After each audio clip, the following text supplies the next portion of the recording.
Alors, on continue avec des techniques qui nous font travailler dans un premier temps sur des anneaux non principaux, mais où on se rabat sur un anneau principal, puis ensuite on revient sur l'anneau qui était non principal.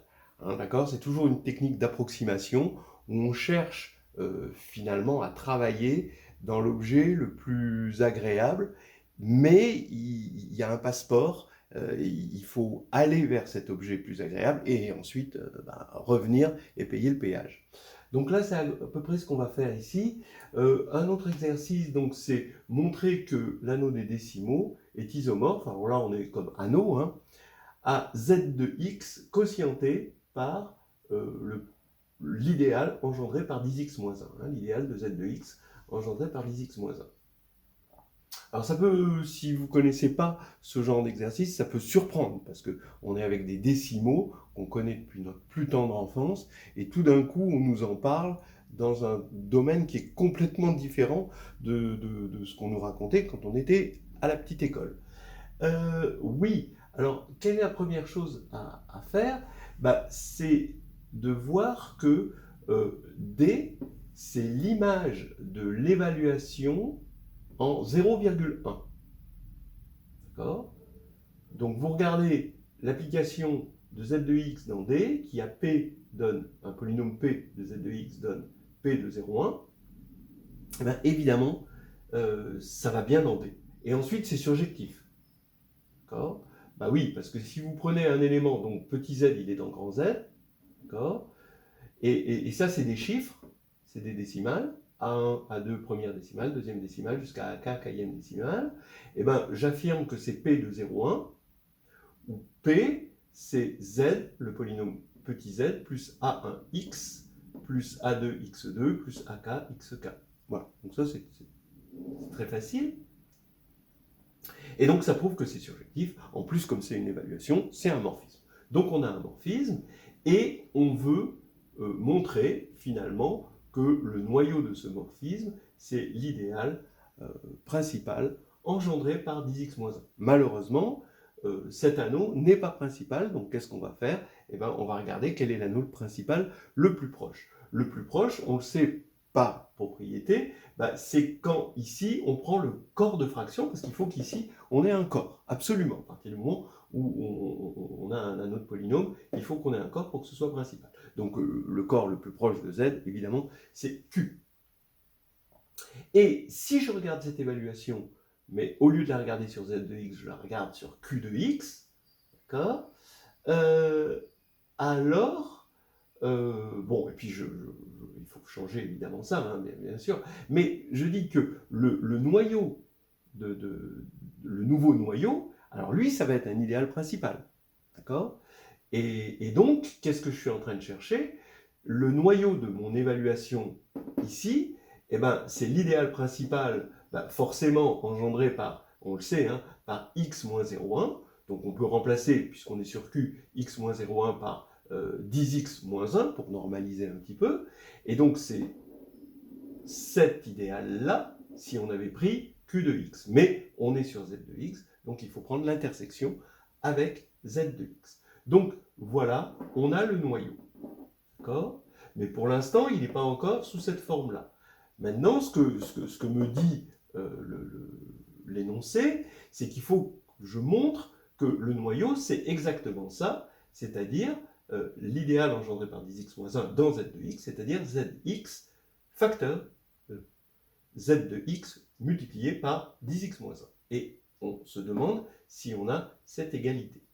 C'est là où il faut payer ce péage, d'accord? On est content, on était dans un anneau principal, maintenant, il faut retourner dans un anneau non principal. Et c'est là où on se sert du fait que z est factoriel et qu'on a dans un anneau factoriel la notion de contenu. Alors, d'abord, l'inégalité évidente, ça, c'est évidemment dans z de x, ça, c'est évidemment multiple de 10x-1 par q de x, évidemment, parce que ça l'est par z de x. Donc ça, c'est clair. Maintenant, dans l'autre sens, ça veut dire qu'il faut que je prenne un polynôme ici, p, donc dans l'autre sens de là vers là, il faut que je prenne un polynôme P, hein, qui soit à la fois dans Z de x et qui se factorise en Q fois 10x moins 1, où Q est un polynôme de Q de x.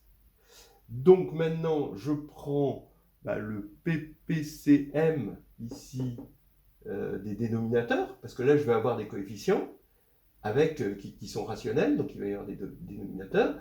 Donc je prends le PPCM des dénominateurs, donc je vais avoir Q1 sur petit b. Q1, ces coefficients, ils vont être dans Z maintenant, puisque j'ai mis tous les dénominateurs là, finalement dans B. Mais je veux que le contenu, c'est-à-dire le PGCD des coefficients, soit 1. Donc là, ce n'est pas encore gagné. C'est pas parce que j'ai divisé par le PPCM que maintenant Q1 va avoir un contenu égal à 1. Donc, je vais prendre le PGCD des coefficients de Q1, petit a, et je vais mettre un facteur. Et là, maintenant, je vais avoir A, donc ça c'est un entier, divisé par un entier. Ici, j'ai Q0 qui va être de contenu 1, et ici, j'ai fois 10x moins 1. Donc là, le contenu de Q0, c'est 1. Donc maintenant, j'ai l'égalité P est égal à A sur B Q0 10x moins 1. Je multiplie P par petit b, voilà, et j'ai cette formule-là. Et c'est cette formule dont je vais prendre le contenu, avec ce théorème de Gauss qui dit que le contenu est multiplicatif. Donc ça veut dire que B fois le contenu de P est égal à contenu de A, donc contenu de A, c'est A. Contenu fois contenu de Q0, on a dit que c'était 1, et 10x moins 1, c'est 1, encore une fois. Donc ici, j'ai 1, 1, A, donc il reste que A. Ce qui fait que B divise A, et maintenant comme B divise A, je reprends cette formule, P égale ça, ça veut dire que A sur B, c'était un C qui est dans Z, je vais avoir P égale C, Q0, facteur de 10x moins 1, et ça veut bien dire que j'ai un polynôme de Z de x fois 10x moins 1, donc j'ai mon inclusion inverse. Voilà. Et comme j'ai mon inclusion inverse, j'ai mon noyau et j'applique l'isomorphisme canonique entre l'image, on avait dit que c'était surjectif, et le quotient par le noyau. Voilà, c'est terminé. Un autre exercice que je trouve rigolo aussi, donc la question c'est d'écrire Z de I quotienté par l'idéal engendré par 3. Alors donc, on a un idéal principal, mais ici, on a un anneau principal. D'accord ? Mais pour le décrire, là, on est peut-être un peu gêné aux entournures. D'accord ? On regrette de ne pas être physicien, parce que si on était physicien, je pense qu'on le ferait d'une certaine manière. On l'écrirait, si on était physicien, on l'écrirait F3 de I. Voilà. Et donc ça fait F9. Voilà. Bon, d'accord, vous voyez. Surtout, il faut voir pourquoi c'est faux. Hein. Parce que I n'a rien à voir avec F3. Et c'est ça le piège. Mais en même temps, donc ça c'est le piège. C'est de faire coexister Z sur 3Z et I. 3 et I ne coexistent jamais. Hein, ils n'existent jamais ensemble. Hein, pas plus que Lucky Luke et Robin des Bois, hein, par exemple. Là, ça c'est faux. Mais par contre, ça peut donner une idée. Parce que les idées, ces idées un peu de physiciens, ou un bon physicien, mais de mauvais matheux, hein, peuvent être très fécondes, parce que c'est très rapide, hein, c'est très intuitif, mais c'est faux. Et après, une fois qu'on a dit une bêtise, on la corrige. Et comment corriger ça ? Eh bien, en fait, F3 va coexister non pas avec I, mais avec X, qui ensuite est évalué en I. Voilà, donc ça va être ça l'histoire. Donc regardez, je pars maintenant, ça veut dire qu'il faut que je parte de Z de X. Ça va être cet anneau de polynôme, ça va être l'anneau qui va avoir des propriétés de morphisme les plus fortes. quand on part de Z de I, on ne peut pas aller dans Z de X. Ça n'existe pas, un tel morphisme. Mais par contre, de Z de X vers Z de I, ça c'est possible.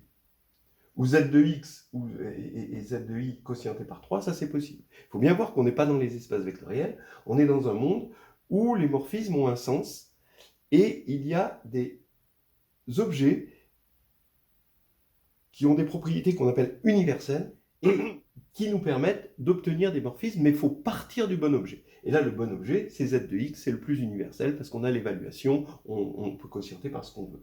Donc ici, j'évalue en I, donc là j'ai un morphisme, vers Z de I, bon, qui va être surjectif.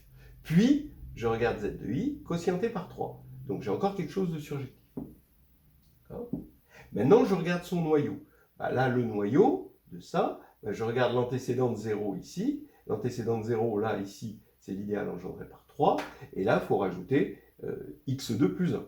Puisqu'ici, le morphisme a pour noyau, oui, l'idéal engendré par x2 plus 1. Ça se fait exactement comme dans cet exercice, où au départ, on n'a pas un idéal principal, mais à la fin, on se ramène à un idéal principal et on s'en sort. Donc ça veut dire que le noyau de ce morphisme, c'est 3, l'idéal engendré par 3 et x2 plus 1. Un idéal qui, là, n'est pas principal pour le coup. Mais maintenant, on aurait pu s'y prendre autrement. Je pars de z de x, et maintenant je commence par quotienter par 3, c'est-à-dire tous les coefficients du polynôme, je les quotiente par 3 pour me retrouver dans z sur 3z, ou f3 de x. Et ensuite, je quotiente par x2 plus 1. Et ça, j'ai le droit de le faire. Vous voyez? L'idée est toujours de dire que ça, c'est f de x. Il ne faut pas avoir peur d'être bête. C'est pour ça qu'on a des brouillons, parce que sur un brouillon, on a le droit d'écrire des bêtises.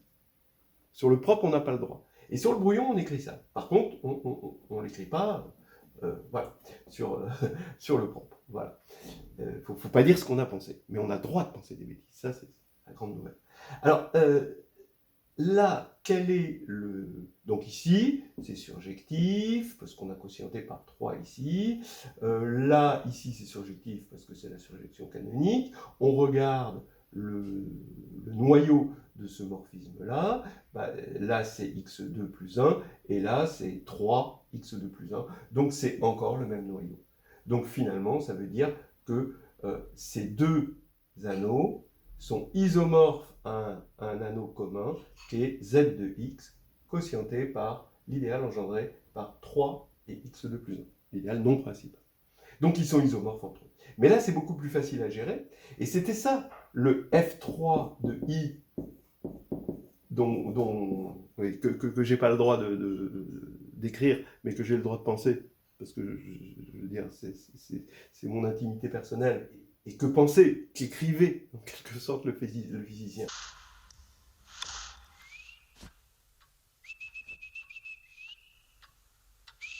Donc ici, c'est f3 de x quotienté par x2 plus 1. Donc maintenant, eh bien, si x2 plus 1 est irréductible, alors c'est un corps. Et comme c'est un corps de degré 2, d'accord, sur f3, c'est forcément par unicité f9. Voilà.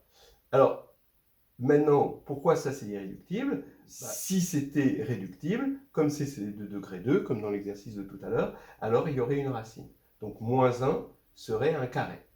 Or, moins 1 n'est pas un carré. Soit vous le faites avec le symbole de Legendre, c'est comme vous voulez. Vous faites moins 1 puissance p moins 1 sur 2, avec p égale 3, donc ça fait moins 1 puissance 1, ça fait moins 1, donc c'est pas un carré. Soit carrément, vous le dites... on voit bien que moins 1 est un carré, parce que le carré de f3, c'est uniquement 0 et 1. Bon. Donc, x2 plus 1 est bien irréductible, et donc c'est f9. Et donc là, la chose, c'est bien isomorphe à f9. Voilà, on a terminé l'exercice, et je tiens à m'excuser auprès des physiciens de leur avoir fait jouer le rôle de faire valoir.